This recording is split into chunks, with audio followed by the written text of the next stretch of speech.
senador del Grupo Plural, integrante de este grupo parlamentario en el Senado de la República. Emilio, ¿cómo estás? Un gusto, como siempre.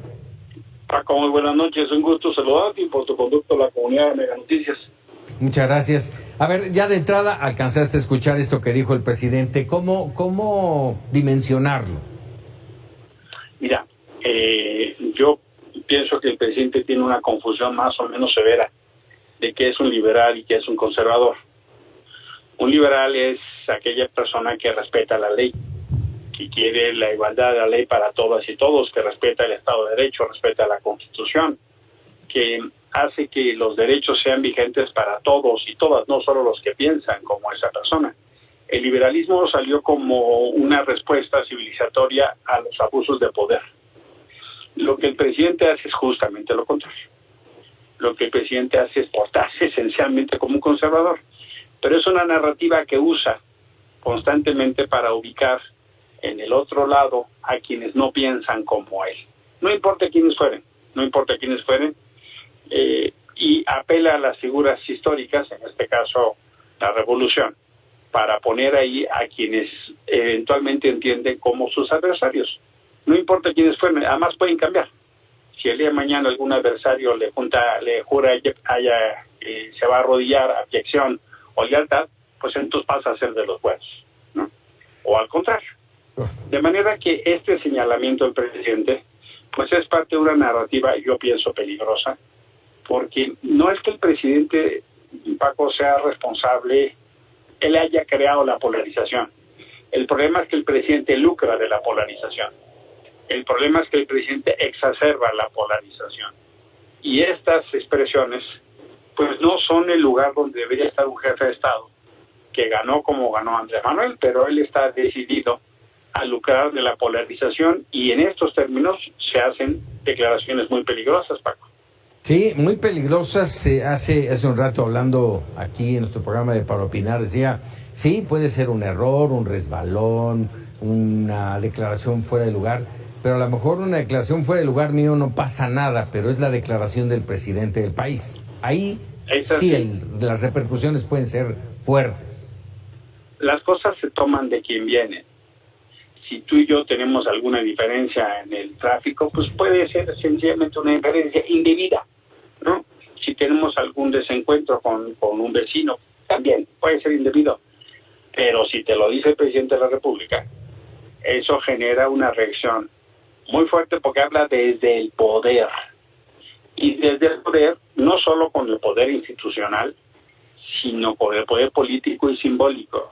De sus seguidores, de los servidores públicos que crean que el presidente está dando la instrucción y ellos quieran quedar bien con él, porque muchos de sus funcionarios entienden que las mañaneras son algo así como entre doctrina y línea dogmática o una especie de oficio verbal, ¿no? Entonces se atienden esos términos y eso es muy peligroso. Sin duda. Oye, Emilio, a ver, el tema de nuestra charla, para no desviarnos ya del todo, que de todas maneras termina con el ejército. Ayotzinapa, hoy 8 años, 2 verdades, un informe filtrado y sin testar, militares presuntamente involucrados. ¿Qué opinión te merece? ¿Qué ha pasado en estos 8 años? Estamos metidos como país en una situación dramática. Ayotzinapa tiene la relevancia que tiene, porque fue el caso extremo de una atrocidad que son las desapariciones forzadas. Es el reflejo de un problema que hoy por hoy sigue existiendo, Paco. México tiene, según el registro oficial, más de 105,000 personas desaparecidas. La tragedia es que no son solo hechos del pasado. Esta administración, muy infelizmente, de seguir las cosas como van, será la administración con más personas desaparecidas. Y muchas y muchos hemos entrado en el caso Ayotzinapa, la esperanza y significación de que en su solución puede ayudarse a entender o lograr la no repetición de estos hechos. Estamos lejos de eso, van 8 años, prácticamente no hay culpables, prácticamente estamos en una construcción de estructuras de impunidad, bien gubernamentales, ahora militares. No se toca a los responsables principales, salió una nueva versión presentada por Alejandro Encinas de un informe de la Comisión de la Verdad. Y eso, lejos de generar nuevas certezas, ha generado hoy nuevos agravios. El hecho de que saliera una versión no testada y que se dé a conocer atrocidades que pudieron haber cometido en un campo militar, donde hay militares implicados que, por cierto, habían sido ya señaladas esas líneas de investigación desde los trabajos del grupo de expertos independientes de la Comisión Interamericana de Derechos Humanos, indigna profundamente. Indigna profundamente porque quienes tendrían que estar en cargo de la seguridad y protección de las personas son partícipes de la estructura del delito. Hoy vimos un Palacio Nacional absolutamente amurallado, lleno de vallas y de escudos protectores. Eso habla muy mal del término de relación que se tiene en Palacio Nacional con los movimientos sociales. Las madres, los padres de los 43, por supuesto que señalan que hay una deuda, por supuesto que tienen un pendiente, y hoy por hoy, infelizmente, el Estado mexicano, que en este momento y hace 4 años casi ya encabeza López Obrador, son partícipes y corresponsables de lo que está pasando, bien por omisión, bien por complicidad. Déjame preguntarte esto, Emilio. Se ha polemizado mucho desde el sábado la publicación de este informe sin testar. Crudo, sin duda, muy crudo para las familias, aquellos que ya lo conocen. Pero es un informe muy crudo. ¿Es válido? Mira, yo retomo lo que han dicho algunos colectivos. La verdad, por cruda que sea, siempre es mejor. Por supuesto que hay un terreno de una enorme controversia. La pregunta es, ¿por qué no se hizo en su momento eso? Yo creo que la presentación que hizo Alejandro Encinas es un ejemplo de manual de lo que no se debe hacer en una Comisión de la Verdad. La Comisión de la Verdad está integrada por funcionarios públicos, por padres y madres de los chicos y por integrantes de organizaciones de la sociedad civil. Cuando Alejandro Encinas presentó el informe, lo hizo él solo en Palacio Nacional. Al poco tiempo salieron padres y madres y los integrantes de organismos civiles para decir que no lo conocían.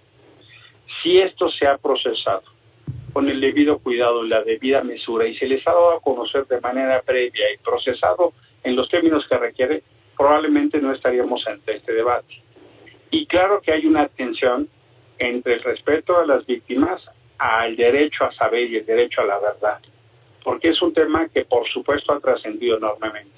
Y esto cobra especial relevancia cuando el gobierno de México ha hecho alarde del caso de Julián Assange y ahora persigue a Penilei Ramírez. Es un contraste notable,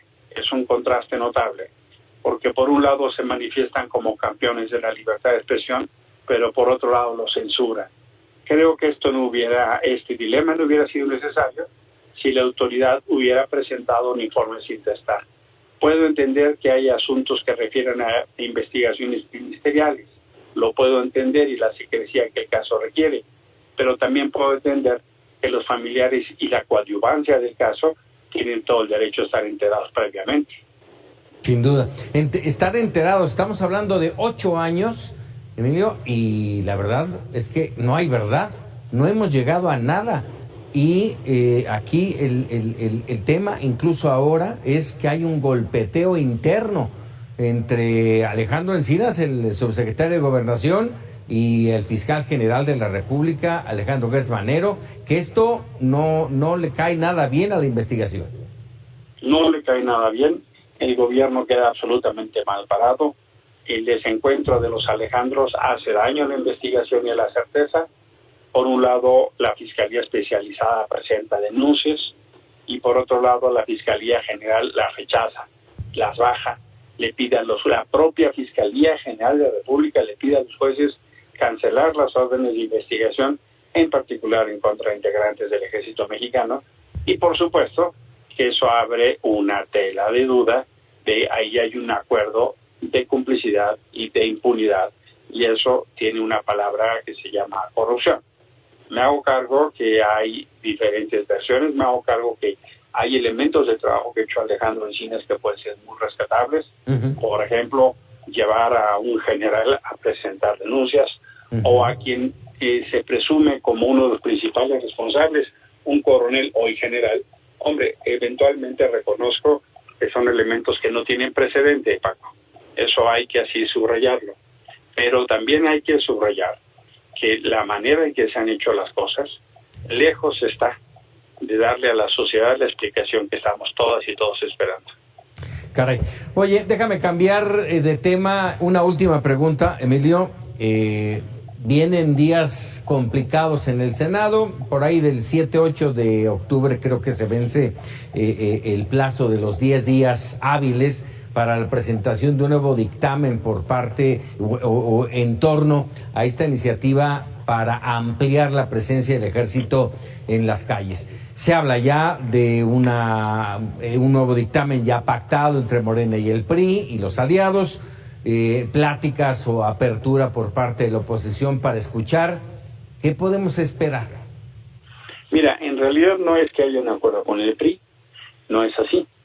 Incluso quien está en la coordinación de esa bancada ha salido a anunciarlo. Uh-huh. Ha habido conversaciones previas con destacados integrantes de esa bancada, Manuel Añorbe y Jorge Carlos Ramírez Marín. Pero no es un acuerdo con el PRI.